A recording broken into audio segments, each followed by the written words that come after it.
Hi,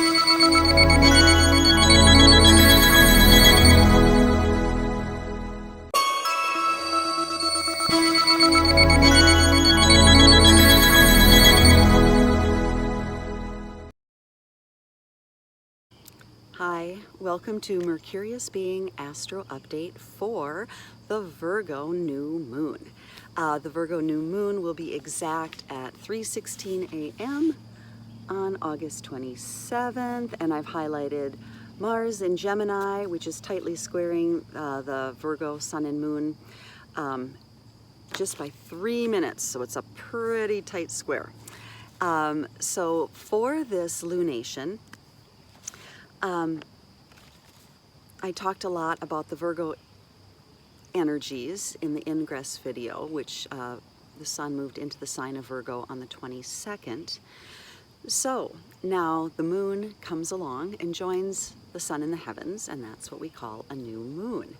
And the moon is the carrier of karma. It's the carrier of cellular memory. So as it joins the sun in the heavens, it's like it seeds the energy of the season and kind of brings it into our bodies, makes it more somatic. If you look up into the heavens, wherever you are, you will notice that the moon is dark. It's not present. So it's the darkness, it's the void at this time, and it is out of this darkness that things are being born, or again, things are being seeded. So in most traditions, the new moon is a great time to set intentions. And I think I say this in many videos, you know, any time is a good time to set an intention and start something new, every breath, every moment. But the new moon is an especially powerful time because it is that time of darkness and going within and just starting fresh. So for this video, what really has been coming to me has been a lot about, again, this is kind of a constant theme, but the power of thought, the power of words, the power and the ability to weave together words and thoughts and concepts, and how that can also be woven into a tapestry of illusion. So we get into the Pisces polarity with that, and then the power of silence. Again, that ties in with the energy of the new moon and that blackness and darkness in the sky. But the power of silence, not only to be created out of, but to rest into. And really that kind of comes from the energy of the balsamic moon, which just precedes the new moon, kind of an energy of ending things. And then the new moon is like this little beginning sprout, okay? But silence as being this crucial and much overrated element in everything, okay? So let's get into the Sabian symbols. And for the Sabian symbols, I'll be using Lynda Hill's, the Sabian Oracle. For the Virgo Sun and Moon, the statement for this degree is a man becoming aware of nature spirits and normally unseen spiritual energies. So this shows the rational mind of someone being overshadowed by supernatural and intuitive images, thoughts, and feelings. Equipped to see the invisible, this person has started to penetrate into the deeper and more mystical levels of the unconscious. There may be strong feelings of other levels of awareness happening, and these may be growing stronger by the moment. The imagination is showing a clearer path to some understanding, even though along the way there may be confusion. Look for insights and messages in the things that you see and hear around you. Try bringing these insights back into your everyday consciousness as they expand your feelings about yourself and life. And I think that's just really important, and that, you know, kind of harkens back to that Virgo everyday suchness of really like being present in your body, listening, observing. I'm kind of at a crossroads here. I don't know if you can see that. coming to the crossroads of something or a meeting place of something, and then gathering your own symbols and signs and trusting yourself. Okay, because you know that you can have that relationship to everything. You don't need to tune into me or anyone else. Hopefully I am just a person who plants a few seeds and tosses a few things out there for you. But again, the trusting yourself aspect, important, and trusting your own experience.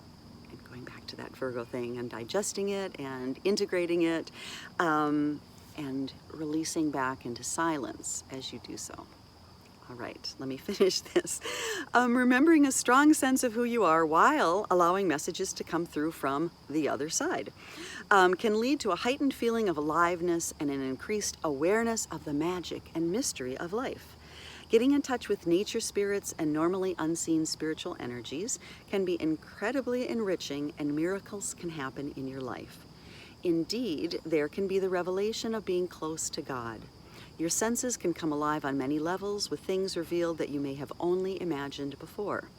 By contrast, the ordinary, everyday world may seem boring, lifeless, and shallow. You can have surprising perceptions of existence on another level, but will it be useful or just lead you astray? So there's that Virgo.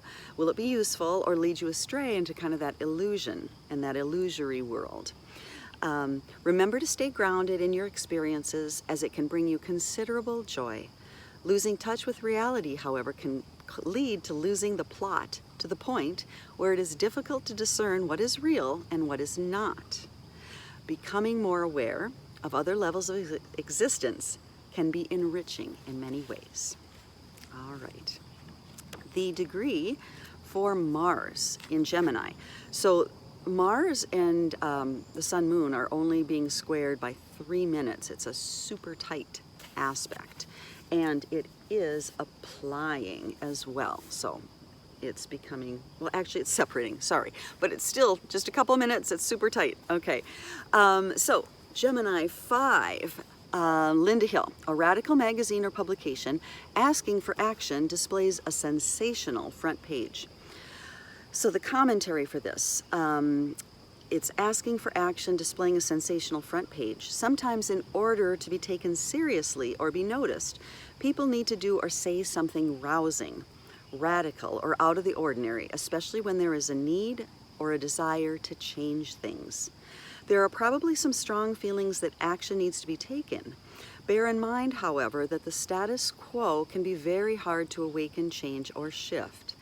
As this is a radical magazine, it can lead to moves that are disruptive or even threatening to stability or security in some measure.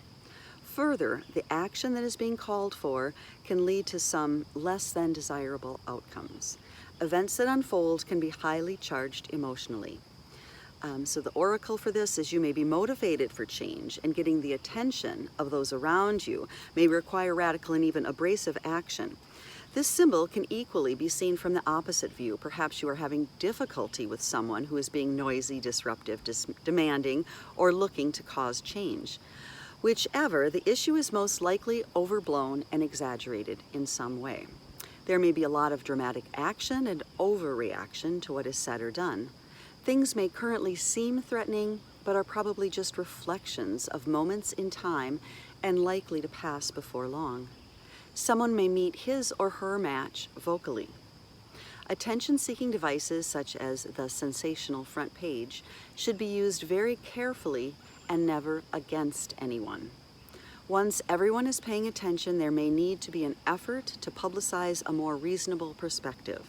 Sometimes we overuse terms like "you never" and "that's the last time I ever," and it is important to get past the exaggerated, sensational words and look at why such large statements are thought necessary in the first place.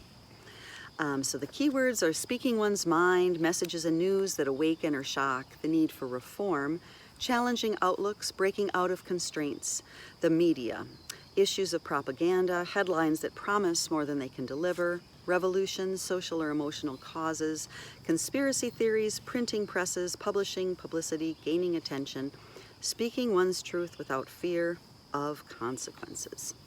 So those are kind of some statements and words surrounding Mars in its degree and the Sun and Moon in their degree. So this is a waxing square, which means it's growing into. So the Sun and Mars conjuncted last October 7th, 2021. So look back at that time, maybe to inform anything that's coming up now. Journal, journal, journal. You know, writing your thoughts down, and whether that's a visual journal or words or however you journal, or voice recorder. But really look back at that time and see if there are any correlations. It's something that's growing, and then a square is conflict, it's a challenge, it's a 90-degree aspect. So it's kind of challenging maybe what was born then, and then with any challenge, any aspect like that, it's an opportunity to see where you've grown, what you need to take from that original experience, and what you may need to shift your mind about and change perspectives or discard or disregard. Mars is in Gemini, and it just went into Gemini on the 20th of August, and it will be there. Gemini is all about, so Virgo and Gemini both ruled by Mercury, and I think I touched on this in the last video, but so I won't go into it, but Gemini, information gathering, communication, small journeys, short courses of learning, siblings, neighbors, social media, making connections. So Mars is going to be in the sign of Gemini from now all the way until March of 2023. So we're going to spend a long time exploring Gemini. So some of those earlier statements about sensational headlines and communications and words and use of words, I think we're going to get an opportunity to cut through some of that, especially the degree where Mars is at this new moon. Involves cutting through. So there's a lot of energy available. Mars, of course, is the red hot planet and the planet of assertiveness and aggression and boundaries and white blood cells and defensiveness and defending, but in a really healthy boundary way. And as you can see, I'm out in nature again. So I've just always, for everything, nature is great. And especially now when there is a lot of energy and there is a lot of thought and there is a lot of communication, being out in nature and walking and exercising and utilizing your body in nature is a great way to use that energy.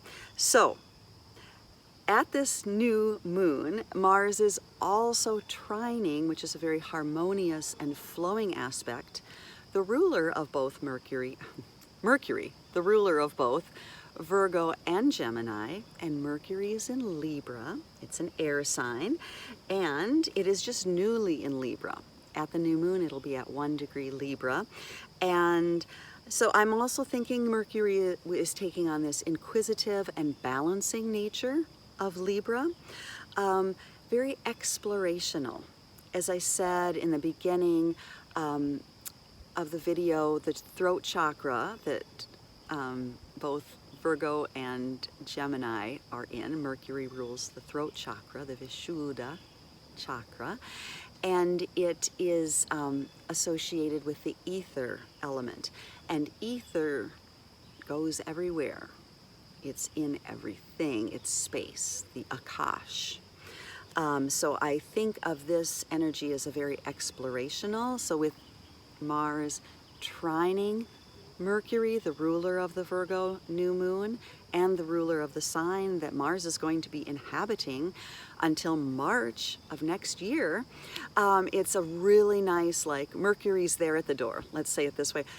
Ready, it's shaking Mars' hand, you know, hey, welcome to my world, and, you know, have free reign to explore this. But in Libra, and that's where the next retrograde period will be, it's saying, you know, giving it a little, like, hey, let's have a little advice here. Let's try to be balanced. Let's be explorational, but inquisitive, and hopefully use that Mars energy to cut through. All right. there is the energy of Mars squaring Neptune, exactly. It'll happen in October, November, and then again in March, and Neptune in Pisces. But it's really, Mars is going to stay in pretty closely in square all of October and November. So, you know, Pisces Neptune has a lot of, you know, high meditative spiritual aspects, but it also does rule illusion and propaganda, and veiling things so we don't see things very clearly. So let's all just really hone in to our frequencies, stay in that Virgo sense of integrating and digesting and analyzing and discerning the information that we receive, because on one hand, the best and highest, wow, we're going to have this opportunity to really see the big universal, the big playing field, and really go into that spirituality and that meditative void. However, it depends on how that energy is being used. So really having your own BS meter going on strongly during this period.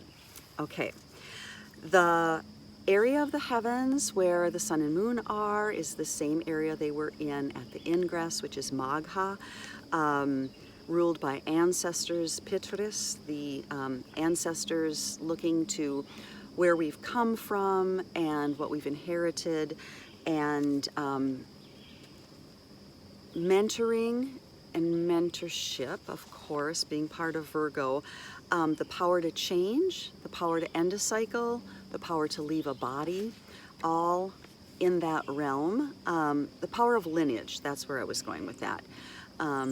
Star demands high ethics, but can give honor and prestige if one follows and holds those high ethics as part of your path.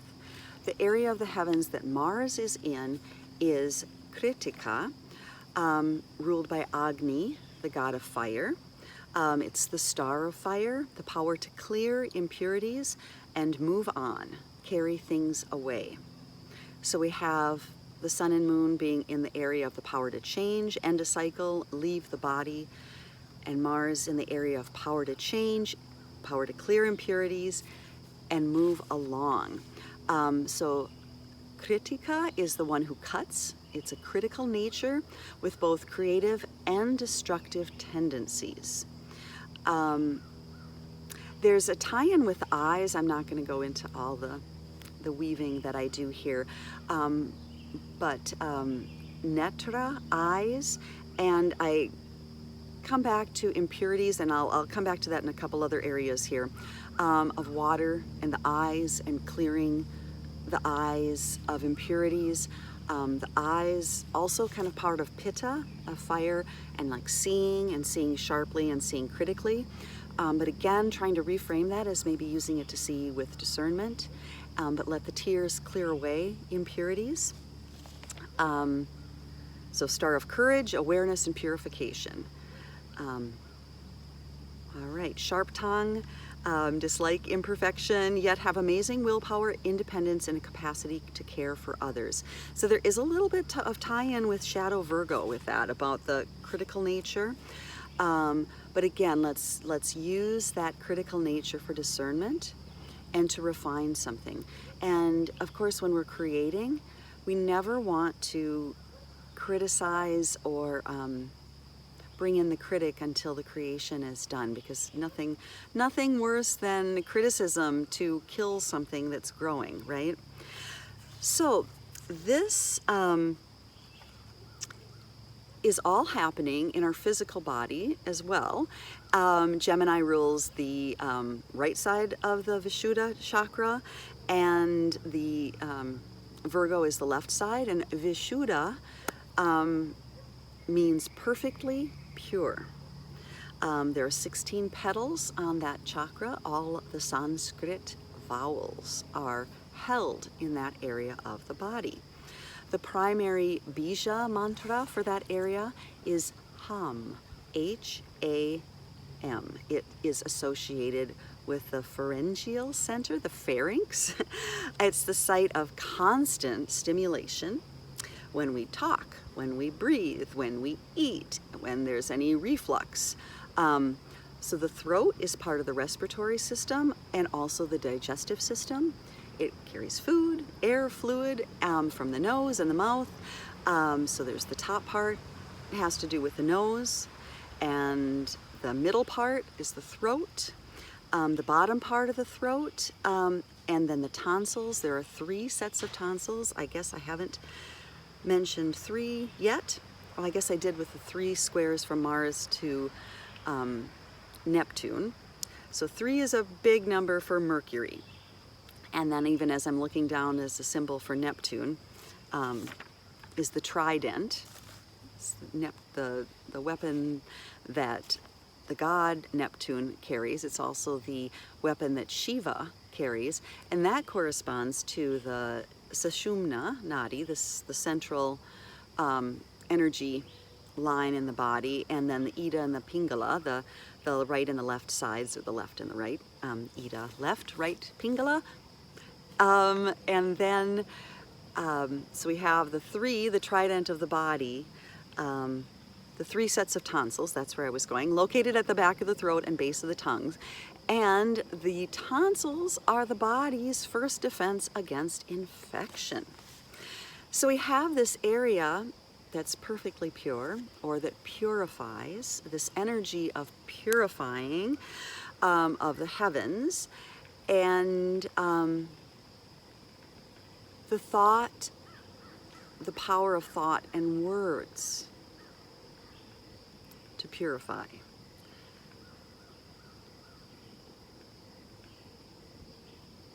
The power of silence to purify, to digest. Then we also have the auditory, the eustachian tubes are also part of this. So the ears, listening, hearing. You can only listen and hear when you're silent. So that very vital part of communication, which I know has been huge.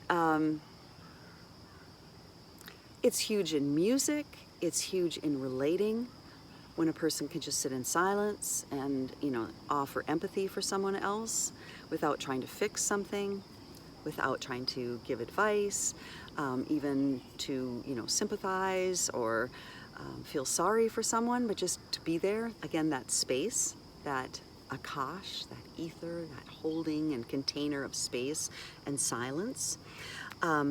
Going back to Vishuddha, the color is blue. And I was led to just bring in, and I'll bring in NVC a little bit when I talk about Mercury max elongation, but also the 4 levels of speech really came through strongly as I was prepping for this. So there's the everyday speech, that's the first level, and it's speaking of things that happen, things that are happening now, and things that are happening in the future.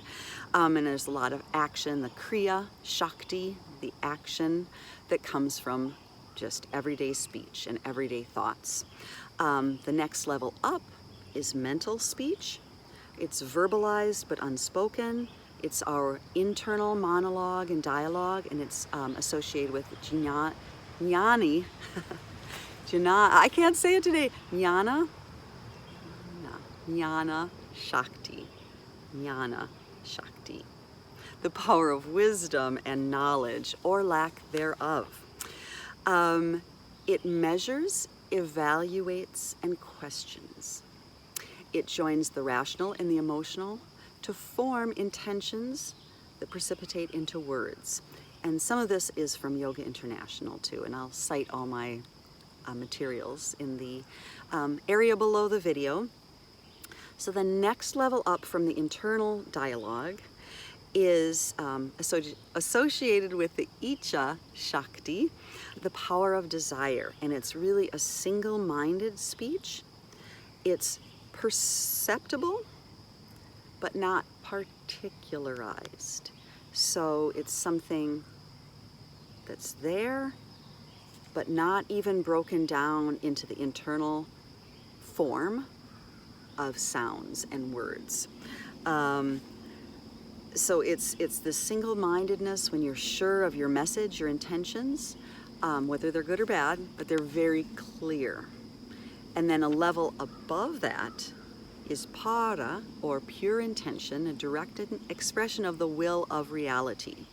It has to do with the Ambika, Shakti, the supreme mother goddess, and it flows directly from the cosmos. That speech that displays absolutely no thought of this, that, here or now. So it's beyond. Eternally equipoised. It's beyond objects and it's motionless. And then the next level down from that was that no distinction between subject and object. It covers the ground between that pure and then the internal dialogue. And then the internal dialogue forms that bridge between that state and then the everyday state. And the everyday speech, or the Vaikari, is the speech of Maya, or illusion, because that is what we are in, the realm of illusion, the physical speech, the speech, outward sounds.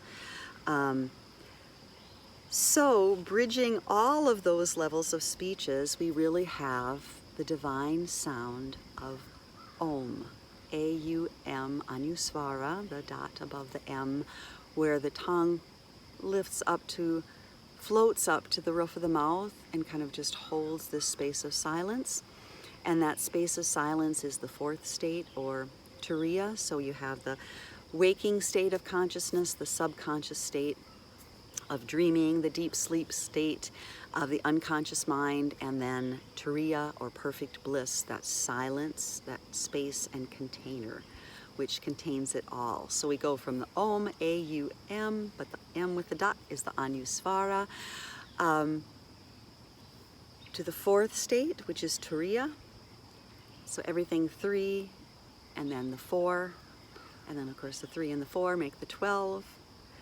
And you could go and say the 1 and the 2 make the 3. So we're kind of back full circle with that. All right, so the 4 levels of speech, all I'll say about that is, again, using discernment, allowing ourselves to rest back into silence and into space, so that when we choose our words and our thoughts, we're choosing them carefully, because, my dear friends, we are all very powerful. And we always think we have to go to someone else to find that power, to be granted that power, to have someone else take a magic wand, which is associated with Mercury and Virgo, the magic wand and the lamp, but someone else to bestow upon us the power of thought and speech, when we had the power all along. It is within us. But we need to hone that so that we can use it wisely and carefully, and not just everyday speech it, right? So from there, I'm going to stop here and stop my camera. Hello again. Just had some calls coming in, so I was a little distracted. So going from the everyday speech and the distractions, such as that, this popped into my head this morning when I was meditating, the word Jalandhara. So Jalandhara was the name of a deity, but the first thing that came to my mind, of course, is the Jalandhara Bandha, which is the chin lock in yoga. So Jala is the net, or the water net. Dhara, D-H-A-R-A, is supporting, and then Bandha is the lock. So there's the Mula Bandha, the lift at the root, the Uddiyana Bandha, which is the lift at the navel, and the third one, number 3 again, is at the throat. It's a chin lock, and I won't demonstrate it because, number 1, I haven't been practicing it recently, and number 2, I would never just give you that in a video without, you know, being there in person or in an online class and supervising, right? So, but suffice it to say, it's a chin lock. it's a way to bring your energy in, and you kind of hold that energy in on and retaining the air, or just pausing the breath. Anyway, it's referring to this area of the body. One of the 3 locks that we employ in yoga, bringing our energy inward. Okay, so the deity Jalandhara was a manifestation or a being created out of Shiva's anger. So it's kind of like an egregore, really. But so Jalandhara, so the story goes, and I'll cite the story too. So Indra, the god, which I think I've mentioned in several other videos this summer, was annoyed at Shiva because Shiva kind of took his place in the pantheon, right?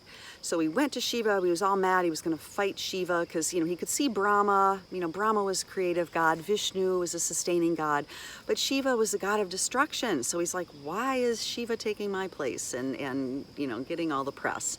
So he went to see Shiva, but Shiva in his meditation saw that Indra was coming, so he thought he'd play a little trick, and he disguised himself as the gatekeeper, the guard outside of Shiva's door. And so Indra came there talking smack, and the guard took him on, and Indra challenged him, and he was just talking smack about Shiva, and then all of a sudden saw this flash and realized the gatekeeper was Shiva. And then once he realized he was Shiva and he could feel Shiva's power and all that creative and destructive power of Shiva, Indra immediately bowed down and said, I am so sorry, I'm sorry to challenge you, I shouldn't have done this, I see the error. And in that instant, right before that, Shiva was getting really ticked off, and his third eye was going to just incinerate Indra. He was going to concentrate all that will and intention and power and poof, incinerate Indra. But he saw Indra, apologizing and saying he was sorry, and he took mercy on him, and they worked it out. But all of a sudden, they realized the anger left Shiva, but it was so potent because it had already formed so fully that it left him, but then it left him as a form of a being. So Jalandhara was a being of anger, and he had so much great strength that even as a baby, Brahma had come upon this little baby and named it Jalandhara, because the baby demon, we'll say, grabbed Brahma's beard and brought a little tear to Brahma's eye because of its great strength. And so he named him Jala, because of water. Well, he became stronger and stronger, Jalandhara did, and he ruled all the demons, all the Asuras, and then he just was defeating everyone. Then he went on to defeat the gods, and he became super powerful through marrying Lynda. And she was very intelligent, and she was also a great devotee of Vishnu. And so every day she would pray to Vishnu, and he's the sustainer, and her prayers to him and her intellect really supported her husband, Jalandhara, to go on and conquer all the realm of the devas, the gods. The devas that realized only Shiva could defeat Jalandhara because he had created him. So they went to Shiva, and Shiva went to Jalandhara and tried to talk to him, tried to work it out, but his arrogance was too great. So Shiva said, he would lead them into battle. He would lead the devas into battle. And so when they went into battle, Shiva found out that not only was Jalandhara's strength very great, but his power of illusion was also very great. So the power of Jalandhara's illusion, the water god, water demon, was so great that it encompassed all of the devas, all of the gods, and Shiva within it. So they were all contained in Jalandhara's battlefield. And so all the time this is going on, his wife Lynda is praying for him, and she's praying for Vishnu to sustain him, and it's rendered Shiva powerless. Shiva, the god of consciousness, powerless in this illusion. So Jalandhara got a little bit big for his britches. In this, he appeared to Parvati, Shiva's consort, and tried to fool her into saying, hey, I'm Shiva, and I won the war. And through her meditation, she closed her eyes and went within and could see that he wasn't Shiva, that was an illusion. And so she called on Vishnu, and Vishnu went to Jalandhara's wife, Lynda, and fooled her, saying that, hey, I'm back, I defeated Shiva. So she woke up out of her prayer, and at that moment where she broke her prayer and stopped her prayer, Shiva was able to regain himself out of the illusion and use his trident, the three-pronged trident, to slay Jalandhara, the demon who became too strong. But again, he became so strong because of his strength, not only his strength that grew out of the anger of Shiva, but the power of illusion. So really created from power and thought, like an egregore, which is the result of a group thought or group power or group prayer. So again, the power of prayer and thought and word, and to use it wisely. Okay, I'm going to shift gears a little bit and just mention that Mercury is at maximum evening elongation the same day as the new moon. Hermes Trismegistus, or thrice great Hermes, the Greek name for Mercury. This is the first of the whole retrograde period. It appears lower in the evening each night, eventually retrogrades, disappears from our skies. As Gary Caton would say, this is through his work of the elongation and then the conjunction, the inferior conjunction with the sun, and then eventually the max elongation morning star of Mercury. This whole period kind of encompasses the whole retrograde period, and it is an invitation to switch from our rational everyday mind into our more magical, symbolic, spatial mind. The non-rational mind, the non-linear mind, the more imaginal mind. This is the max elongation evening star, is a good time to purge the old, the outworn, the outgrown parts of ourselves, kind of clearing it away. It's like a psychic and psychological and energetic clear out of your psyche, but also getting rid of all the physical stuff that you no longer use, making way for this new self that's appearing. New moons are also good times, as I said, for intentions, but also good times for clearing and cleansing. Sorry, there was just a bird that went by.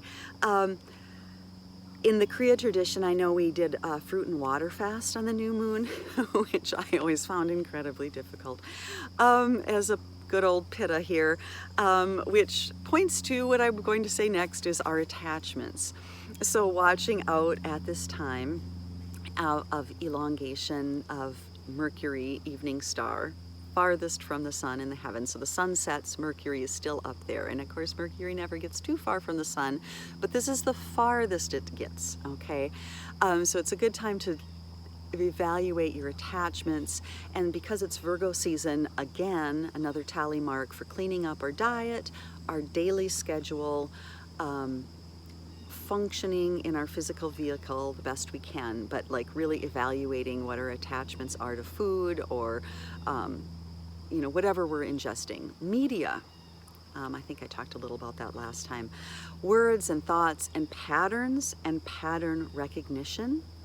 And my last little thing, the reflection again, journaling, very fruitful during this time.